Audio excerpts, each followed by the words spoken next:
प्यारे विद्यार्थियों, आप सभी का चैनल पर हार्दिक स्वागत है। कक्षा 5 के बोर्ड परीक्षाएं चल रही है, जिसमें गणित का पेपर हो चुका है, पर्यावरण, हिंदी और अंग्रेजी का पेपर बाकी है। प्राथमिक शिक्षा अधिगम स्तर मूल्यांकन पुस्तिका 2022 के तहत समय आपका 2.5 घंटे है। विषय पर्यावरण है, पूर्णांक 80 अंकों का है। बोर्ड प्रश्न पत्र है, आपको पेपर के अंदर ही उत्तर करने हैं। एसएससी के द्वारा बनाया गया प्रश्न पत्र बहुत ही अच्छा प्रश्न पत्र है, आप इसका अध्ययन कीजिए। अपने इसको पढ़ना शुरू करें उससे पहले आप वीडियो को लाइक कर दीजिए। अभी तक आपने चैनल सब्सक्राइब नहीं किया तो चैनल को सब्सक्राइब कर दीजिए। घंटे का निशान दबाकर ऑल बटन पर क्लिक करते हुए अन्य साथियों के साथ शेयर कर दीजिए। देखिए, 4 सदस्यों वाला परिवार कहलाता है एकल, विकल, सकल या संयुक्त परिवार।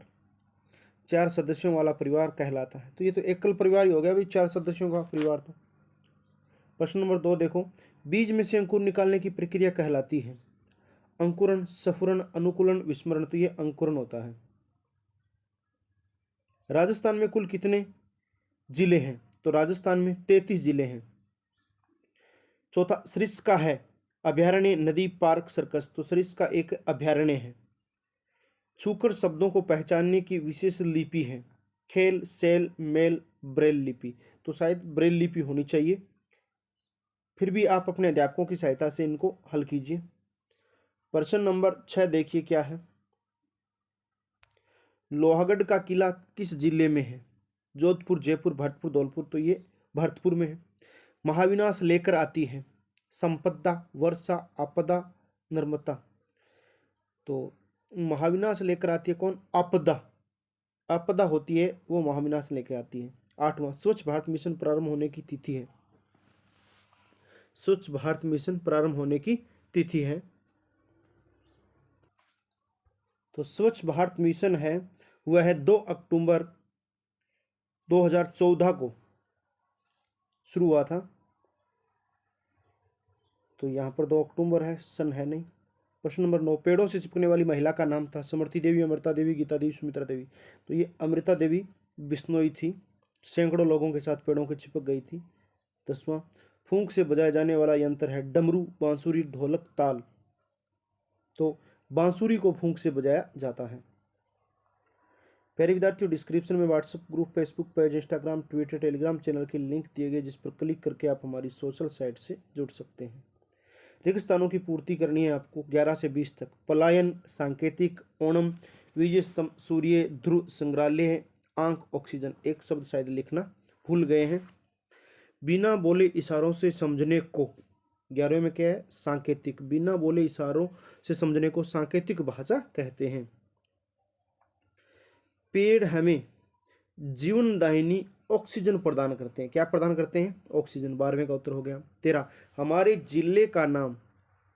तो यहाँ पर आप अपने जिले का नाम लिखोगे। ये कॉलम खाली है। जैसे मान लो कि मैं हनुमानगढ़ से हूँ तो मैं लिखूंगा हमारे जिले का नाम हनुमानगढ़ है।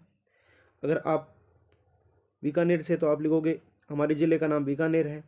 हमारे ज़िले का नाम चित्तौड़गढ़ है। हमारे ज़िले का नाम करौली है। हमारे ज़िले का नाम दौसा है, 12। तो ये आप अपनी मर्जी से करोगे। ये खाली वाला कॉलम यहाँ पर आपका यूज हो जाएगा। 14, चित्तौड़गढ़ में विजय स्तंभ है। चित्तौड़गढ़ में क्या है?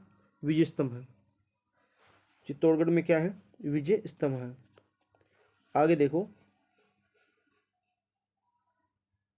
कुंभलगढ़ दुर्ग को मेवाड़ की आंख कहते हैं। कुंभलगढ़ दुर्ग को मेवाड़ की आंख भी कहते हैं। प्रश्न नंबर 16, व्यवसाय अथवा उच्च शिक्षा के लिए परिवार शहरों की ओर पलायन करते हैं, यानी जाते हैं, पलायन करते हैं। 17 नंबर देखो, दिन में तारे रेगिस्तान की रोशनी के कारण दिखाई नहीं देते। तो सूर्य की रोशनी के कारण। दिन में तारे सूर्य की ऊपर देखो, सूर्य की रोशनी के कारण दिखाई नहीं देते हैं। 18, अत्यधिक चमकने वाला तारा कौन सा है? ध्रुव तारा। अत्यधिक चमकने वाला तारा ध्रुव तारा होता है। ये हो गया 18। अब बच गया आपका एक तो ओणम और एक बच गया संग्रहालय। ये 19 और 20 में कर दो। 19वां क्या? खुदाई में मिले पुरावशेषों को संग्रहालय में रखते हैं। फसलें पकने पर केरल में ओणम मनाते हैं। ठीक है ना? तो देखो 19 के अंदर क्या आ जाएगा आपका? संग्रहालय, और 20 में आ जाएगा ओणम, जो केरल का त्यौहार है। और अवशेष में जो वस्तु मिलती है वो संग्रहालय में अपने रखते हैं। तो ये आपके 20% हो गए। आगे बढ़ते हैं प्रश्न नंबर 21 की ओर। सत्य और असत्य आपको जानने हैं। निम्न कथनों में से कौन सा सत्य है और कौन सा असत्य है, इसकी पहचान आपको करनी है। जब साथ साथ खेलते हैं तो शत्रुता का भाव उत्पन्न होता है। बिल्कुल नहीं, ये बात क्या है, असत्य है, मित्रता होती है। पेड़ पौधे व जीव जंतुओं के भोजन के आधार पर संबंध को खाद्य श्रृंखला कहते हैं। पेड़ पौधे व जीव जंतुओं के भोजन के आधार पर संबंध को खाद्य श्रृंखला कहते हैं। बात बिल्कुल सत्य है। देश में कानून व्यवस्था बनाए रखने के लिए अध्यापकों की नियुक्ति की जाती है। बिल्कुल नहीं, अध्ययन करवाने के लिए अध्यापकों की नियुक्ति होती है। तो असत्य हो गया। कुछ बच्चों को उच्च शिक्षा के लिए अपने घर को छोड़ना पड़ता है। बिल्कुल सत्य बात है। अल्बर्ट हॉल जयपुर में है, ये भी सत्य बात है। 26 रणथंभौर दुर्ग पाली जिले में, ये गलत बात है। रणथंभौर तो सवाई माधोपुर के अंदर है। छोटे बड़े घर से कोई छोटा बड़ा नहीं होता, बस सफाई जरूरी है। छोटे बड़े घर से कोई छोटा बड़ा नहीं होता, बस सफाई जरूरी है। हालांकि वाक्य क्लियर नहीं नजर आ रहा, छोटे बड़े घर से कोई छोटा बड़ा नहीं होता, ये बात तो सही है, बस सफाई जरूरी है, ये पूरा समझ में नहीं आ रहा। 28 नंबर, चंद्रमा सूर्य के प्रकाश से चमकता है। चंद्रमा सूर्य के प्रकाश से चमकता है, ये बात भी सत्य है। हॉर्न के शोर और धुएं से सबको मजा आया। हॉर्न के शोर और धुएं से सबको मजा आया, बिल्कुल नहीं आता भाई। शोर और धुएं से, ध्वनि से किसी को मजा बिल्कुल नहीं आता। अच्छी फसल प्राप्त करने के लिए खाद का उपयोग किया जाता है, बिल्कुल अच्छी बात है। तो आप देख सकते हैं, पहला यानी 21 नंबर असत्य, 23 नंबर असत्य, 26 नंबर असत्य और 29 नंबर असत्य, बाकी सभी सही है। 21 का उत्तर होना चाहिए था मित्रता, तब सत्य हो जाता। 23 का उत्तर होना चाहिए था कानून व्यवस्था बनाने के लिए पुलिस की नियुक्ति होती, तो सत्य होता। 26 रणथंभौर दुर्ग सवाई माधोपुर में, तो सत्य होता। हॉर्न के शोर और धुएं से सबको परेशानी होती है, तो सत्य होता, परंतु असत्य। बाकी 6 सत्य बच गए। प्यारे विद्यार्थियों, आगे बढ़ते हैं अगले प्रश्न की ओर। प्रश्न नंबर 31 से 40। यहाँ पर आपको मेल करना है। क्या करना है, जो आपस में मेल मिलाप करना है कि पैतृकी गांव, योग दिवस, अंतरिक्ष यात्री। देखो, पैतृकी गांव कौन सा होता है, माता पिता का गांव होता है, तो 31 को ले जाओ यहाँ पर, माता पिता का गांव। योग दिवस कब मनाया जाता है, 21 जून को, अभी आगे मनाया जाएगा, अगले महीने में। अभी अप्रैल चल रहा है, मई जून में मनाया जाएगा, जून में मनाया जाएगा। अंतरिक्ष यात्री कौन था, राकेश शर्मा। प्लेटफॉर्म टिकट कहाँ से मिलती है आपको, रेलवे स्टेशन से। जल है तो जीवन है, ये लो जी, जीवन है। सभी दिशाओं में देख सकती है, कौन, चमगादड़। चमगादड़ सभी दिशाओं में देख सकती है, इसकी ओर कर दो आप। स्टाइलिश पत्थर चट्टा अंधेरे में देख सकता है, ग्रेगर जॉन मेंडल। अब आप इनको, ग्रेगर जॉन मेंडल, मटर के पौधे का प्रयोग है, तो 40 को यहाँ ले जाओ, मटर के पौधे पर प्रयोग। अंधेरे में कौन देख सकता है, अच्छा एक प्रश्न गलत हो गया बच्चों, दोबारा देखो, अपने मिलान करते हैं। जल है तो जीवन है, ये बात सही है, ठीक है। सभी दिशाओं में मक्खी देख सकती है, सभी दिशाओं में कौन देख सकती है, मक्खी देख सकती है, ठीक है। और अंधेरे में कौन देख सकता है, ये चमगादड़ है आपका, ठीक है ना। चमगादड़ को हमने ऊपर कर दिया, जो गलत है, अंधेरे में देख सकता है वो चमगादड़। अब आपके पास बच गया 37 नंबर, 38 नंबर और 40 नंबर। तो 40 नंबर ग्रेगर जॉन मेडल, तो जो मटर के ऊपर, मटर के पौधे पर प्रयोग करता है वो है। अब बच गया 27 और 28, स्टाइलिश और पत्थर चट्टा।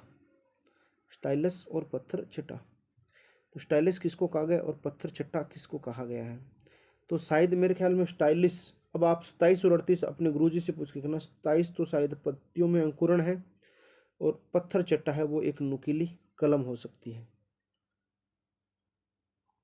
तो ये आप अपने गुरुजी की दो, ये सारे गुरुजी की सहायता से आप कर सकते हैं। प्यारे विद्यार्थियों, आगे बढ़ते हैं। प्रश्न नंबर 41, 42 और 43, 41 लेकर 52 तक आपको 3-3 पंक्तियों में उत्तर देने हैं। डॉक्टर विक्रम साराभाई ने किन जटिल प्रश्नों के प्रायोगिक हल निकाले थे? 42 भूकंप आने पर क्या होता है? 43 देसी खाद किस किस से बनाया जाता है? तो इनकी ये विधियां लिखनी है, भूकंप आने में क्या होता है। आगे बढ़ते हैं अगले प्रश्न की ओर। प्रश्न नंबर 44, पेट्रोल का भंडार सीमित है, कैसे? बिल्कुल सीमित है। आगे बढ़ते हैं प्रश्न नंबर 45 की ओर। प्रश्न नंबर 45 क्या है, देखिए आपका, पशुपालन द्वारा कौन कौन से व्यवसाय किए जाते हैं? पशुपालन द्वारा कौन कौन से व्यवसाय किए जाते हैं? तो एक नंबर व्यवसाय हो गया आपका दुग्ध व्यवसाय, डेयरी व्यवसाय जिसे कह सकते हैं अपने, दूध, दही, घी, मक्खन, पनीर का कार्य होता है। एक ऊन का कार्य होता है, तो ऊन का व्यवसाय हो जाता है।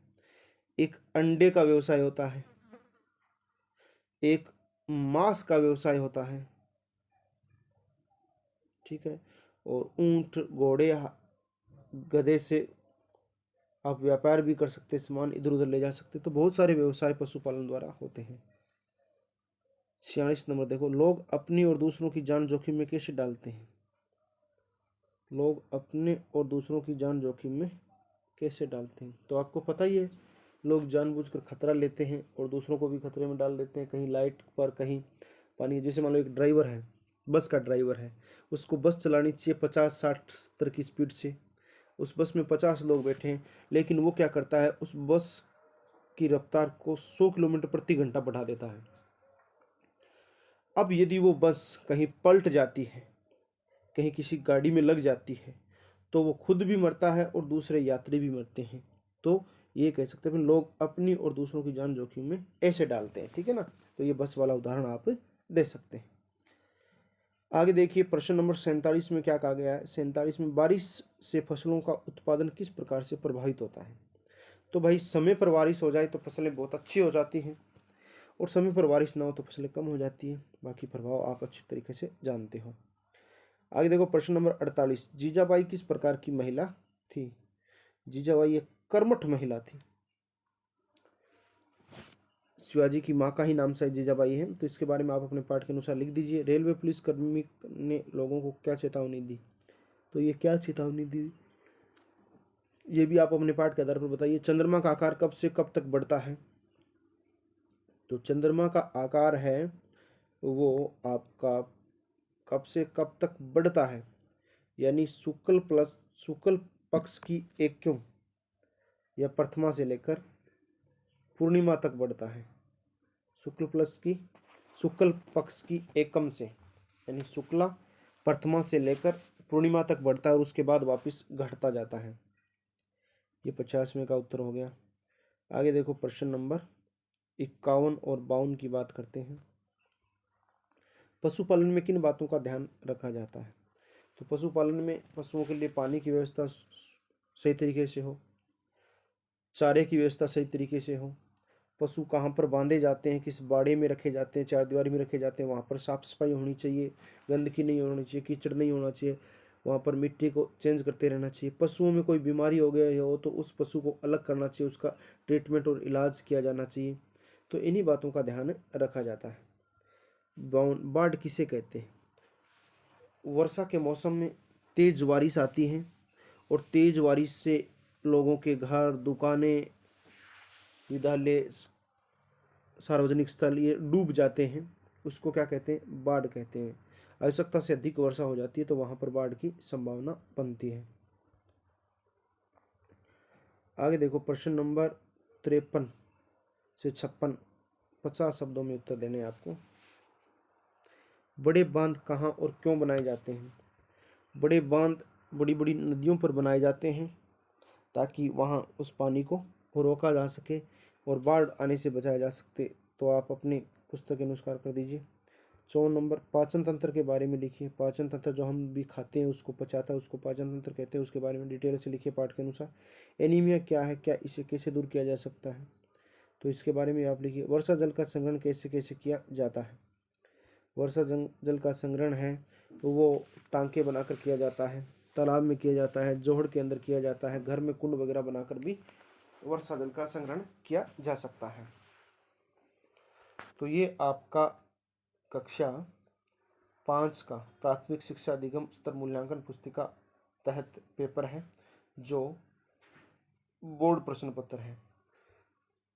प्यारे विद्यार्थियों, बढ़िया ढंग से आप पेपर करके आना। आपको पेपर की बधाई हो, अच्छा आपका पेपर हो।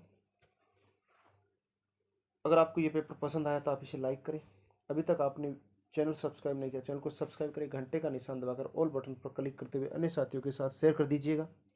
डिस्क्रिप्शन में WhatsApp group, Facebook page, Instagram, Twitter, Telegram channel का लिंक दिया गया है, जिस पर क्लिक करके आप हमारी सोशल साइट से जुड़ सकते हैं। आपने इस वीडियो को अंत तक देखा, उसके लिए थैंक्स। फिर मिलेंगे एक नई क्लास में, तब तक के लिए जय हिंद, जय भारत, वंदे मातरम।